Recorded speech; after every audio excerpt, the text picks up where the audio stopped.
کہ آپ بھارت کے ساتھ بہت ساری چیزیں آسان کریں اور ان کے ساتھ معاملات ٹھیک کریں. اس سے ہوگا کیا کہ ایشیا کے اندر چیزوں کے اندر کنٹرول حاصل کیا جا سکے گا. اب میں آپ کے سامنے ایک اور بندہ مفتاح اسماعیل صاحب نے بھی اس کے اوپر کچھ عرصہ پہلے کہا تھا کہ انٹرنیشنل ایجنسیاں یہ چاہتی ہیں کہ ہم بھارت کے ساتھ جو ہے وہ ٹریڈ کریں. اب یہ کون سی انٹرنیشنل ایجنسیاں ہیں ناظرین کرام جو یہ چاہ رہی ہیں اور کس کا پریشر ہے کہ جو ہے نا وہ یہ یہاں پر یہ کام کریں؟ ٹھیک ہے، تو یہ شٹل ڈپلومیسی جو کہ رچرڈ نکسن کے زمانے میں اور ہینری کسنجر نے کی تھی، یہ اب دوبارہ سے وہی شٹل ڈپلومیسی کے ذریعے جو ہے نا وہ یہ ساری گیم کی جا رہی ہے. یہ باتیں عمران خان تک بھی پہنچی ہیں. عمران خان نے اس کے اوپر کیا کیا ہے وہ ذرا سننے سے پہلے یہ ذرا سن لیجیے. جو رچرڈ نکسن ہے نا، یہ بڑے ایک دلچسپ آدمی ہیں. پاکستان کے حالات حاضرہ میں رچرڈ نکسن کا نام بار بار جو ہے نا وہ سامنے آتا ہے. وہ کس طرح سے ناظرین کرام، یہ جو رچرڈ نکسن جن کی میں بات کر رہا ہوں، دی پریزیڈنٹ آف امریکا، انہوں نے کیا کیا تھا ان کے دور میں جب ملک کے حالات آؤٹ آف کنٹرول ہونا شروع ہوئے تھے تو ایک سکینڈل آیا تھا جسے واٹر گیٹ سکینڈل کہتے ہیں. واٹر گیٹ سکینڈل کیا تھا؟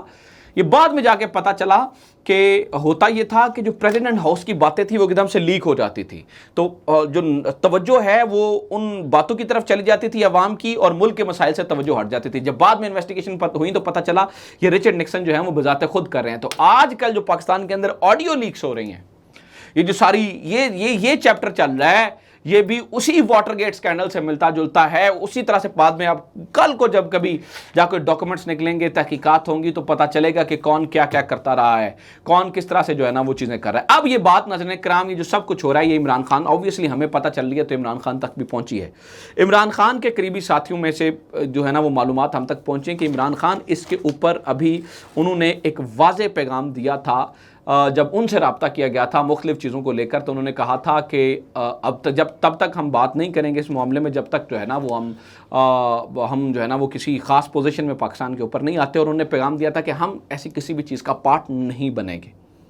اب اس بات کو سمجھیے گا کہ عمران خان جو ہیں وہ ایک چیز چاہ رہے ہیں کسی طریقے سے. اب اس پلان کی دھجیاں کیسے اڑ رہی ہیں؟ عمران خان یہ چاہ رہے ہیں کہ اگر وہ الیکشن جیت جاتے ہیں تو 3 جو بڑے کی پلیئرز ہیں ان کو ناک آؤٹ کر دیا جائے گا، اور اس کے اوپر کام شروع ہو چکا ہے کیونکہ پی ٹی آئی جو ہے نا وہ الیکشن جیتی ہوئی نظر آ رہی ہے. وہ یہ ہیں کہ ایک پاکستان کے وہ سیاستدان جو اس گیم کا حصہ ہیں، دوسرا ان سیاستدانوں کو بلانے والے، اور تیسرا یہاں کے اور کچھ طاقتور لوگ.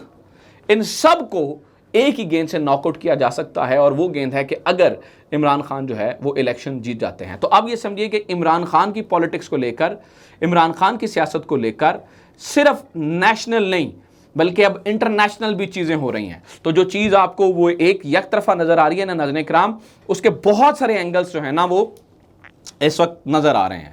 بہرحال یہ تو رہی انٹرنیشنل بات. میں کچھ چیزیں جلدی سے آپ کو جو ہے نا وہ 2-4 منٹوں میں 1-2 منٹوں میں ذرا بتا دوں کہ نیشنلی بھی کچھ چیزیں چل رہی ہیں. جیسے کہ اس وقت جو ہے نا وہ پی پی اور نون کے درمیان معاملات بہت زیادہ خراب چل رہے ہیں. سی او ایس یعنی کہ chief of the army staff کے نام کے اوپر دونوں کے اندر جو ہے نا وہ اس وقت جو ہے نا وہ تقسیم ہے.